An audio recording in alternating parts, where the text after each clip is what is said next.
ప్రైజ్లా యూట్యూబ్లో ఈ వాక్యం వింటున్న ప్రతి ఒక్కరికి మన ప్రియమైన యేసుక్రీస్తు నామంలో శుభములు తెలుపుకుంటున్నాను. ఈరోజు మనం ధ్యానించిపోయే అంశము రెండు తలంపుల మధ్య. ఈ అంశం కొద్దిసేపు ధ్యానించమని దేవుడు నన్ను ప్రేరేపించారు.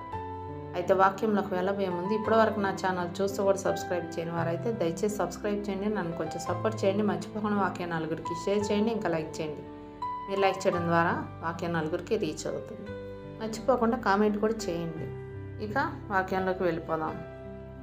మొదటి రాజుల గ్రంథము 18వ అధ్యాయం 21వ వచనం చూసినట్లయితే, ఎన్నాళ్ళ మటుకు మీరు రెండు తలంపుల మధ్య తడబడుచుందురు. యెహోవా దేవుడైతే ఆయనను అనుసరించుడి, బయలు దేవుడైతే వాణిని అనుసరించుడి. ఆమేన్. మనిషి హృదయము ఆలోచనల పొట్ట. నిద్రపోయేటప్పుడు మన శరీరానికి విశ్రాంతి దొరుకుతుందేమో కానీ మన హృదయానికి మాత్రం విశ్రాంతి ఉండదు. నిద్రపోయేటప్పుడు కూడా కలలు కంటూనే ఉంటుంది. తలంపులు అనేవి మన ఆలోచనల నుండే పుట్టేవి. అవి మనకు మాత్రమే తెలుస్తాయి. దేవునికి తప్ప మనుషులెవరికి మన తలంపులు తెలియవు. మనకు తలంపు పుట్టక మునిపే దేవునికి మన మనసు తెలిసిపోతుంది. కీర్తనల గ్రంథం 139వ అధ్యాయం 2వ వచనంలో ఉంటుంది కదా, నాకు తలంపు పుట్టక మునిపే నీవు నా మనసు గ్రహించుచున్నావు అంటాడు దావీదు భక్తుడు. మనం పైకి భక్తిపరులుగా కనబడినప్పటికీ లోపల ఈ లోకాన్ని ప్రేమిస్తూ ఉంటాం. ఈ లోక సంబంధమైన వాటిని ప్రేమిస్తాం. ఒకవైపు దేవుణ్ణి ఆరాధిస్తాం, ఇంకోవైపు లోకాన్ని కూడా ప్రేమిస్తాం. ఒక వరలో రెండు కత్తులు విమడనట్టే ఒక హృదయంలో దేవునికి లోకానికి చోటు ఉండదు. ద్వితీయోపదేశకాండం 6వ అధ్యాయం 5వ వచనంలో, నీ పూర్ణ హృదయంతోనూ నీ పూర్ణాత్మతోనూ నీ పూర్ణ శక్తితోనూ నీ దేవుడైన యెహోవాను ప్రేమింపవలను అంటూ పరిశుద్ధ గ్రంథం సెలవిస్తుంది.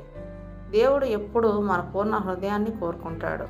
అయితే మనం దేవునికి ఎక్కడో ఒక మూల మాత్రమే చోటిస్తాం. హృదయం అంతా ఈ లోకంతో నిండిపోతే దేవుడు నివసించడానికి మన హృదయం యోగ్యంగా ఉండదు.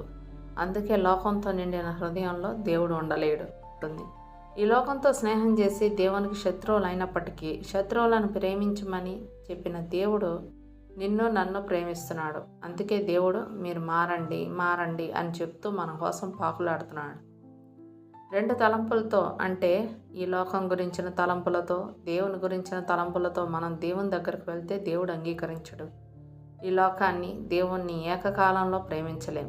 చాలామంది క్రైస్తవులు లోకాన్ని ఎక్కువగా ప్రేమిస్తూ దేవుణ్ణి తమ అవసరాల కోసం ప్రేమిస్తున్నట్టు నటిస్తారు.